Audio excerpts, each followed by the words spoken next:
Hey guys, welcome back to Industrial Live, where it is our goal to make you more money.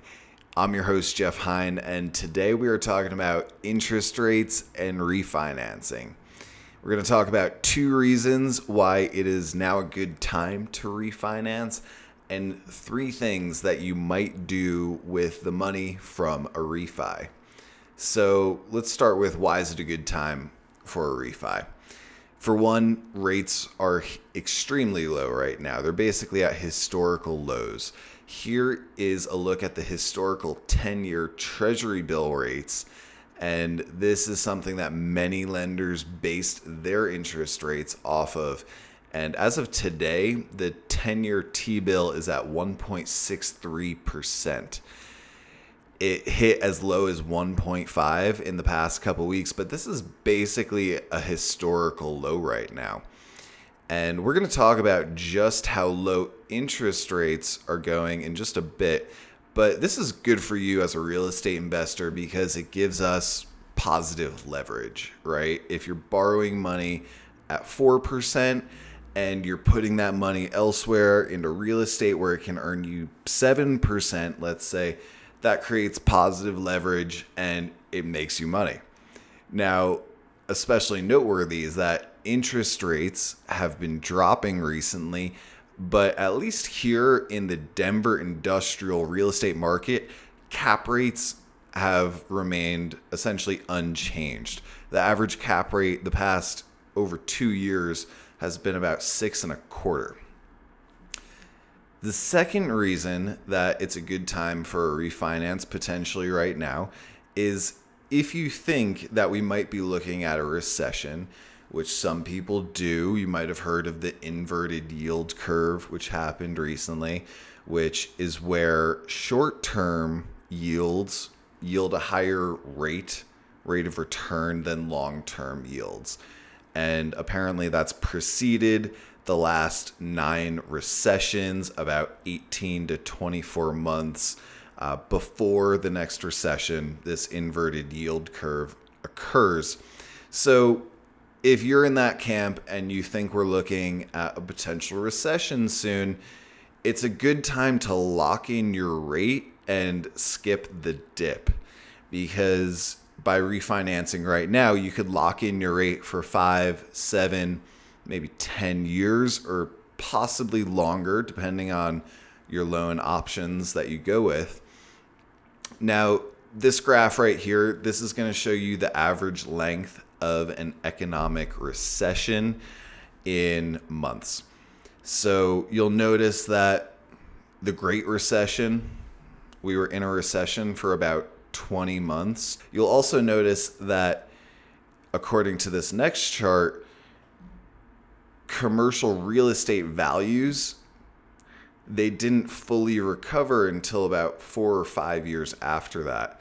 So that could be a potential issue if you're going to get a refinancing during either the recession or even during the recovery if your valuation's low.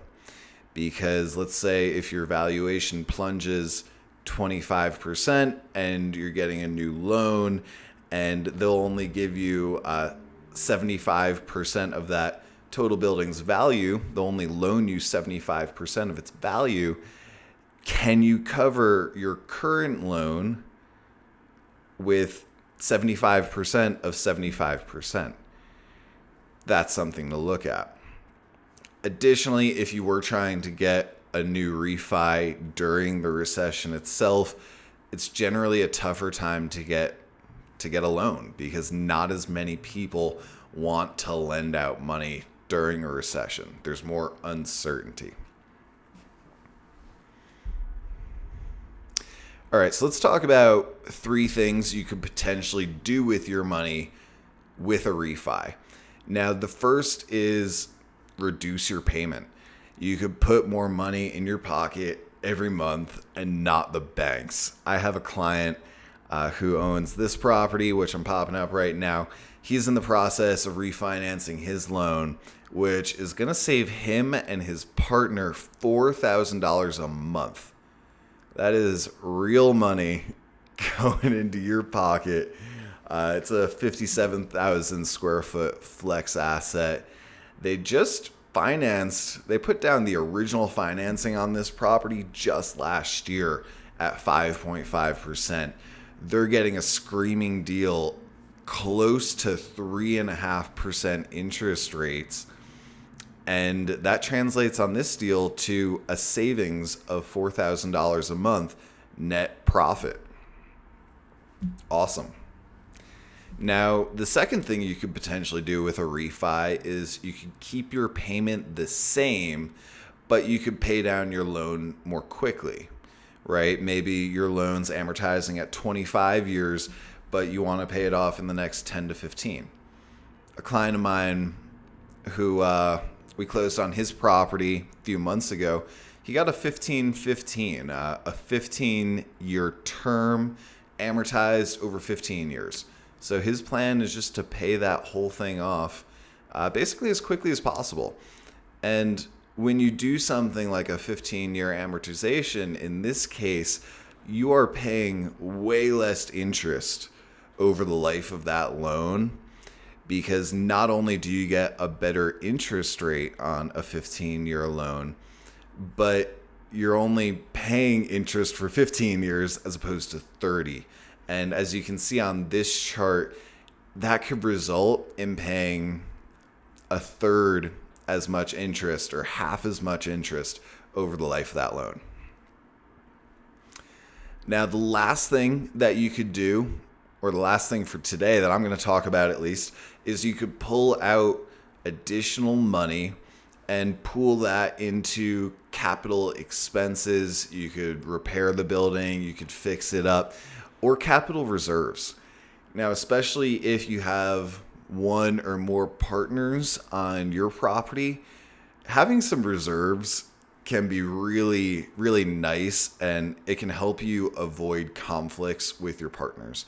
Because if any unexpected repairs pop up or you have a period of vacancy, you already have that pool of money to pull from, and you don't have to go asking your partners to cut a check. Nobody likes that. All right, guys, thank you for tuning into Industrial Live. I'm your host, Jeff Hine. I'll see you next time.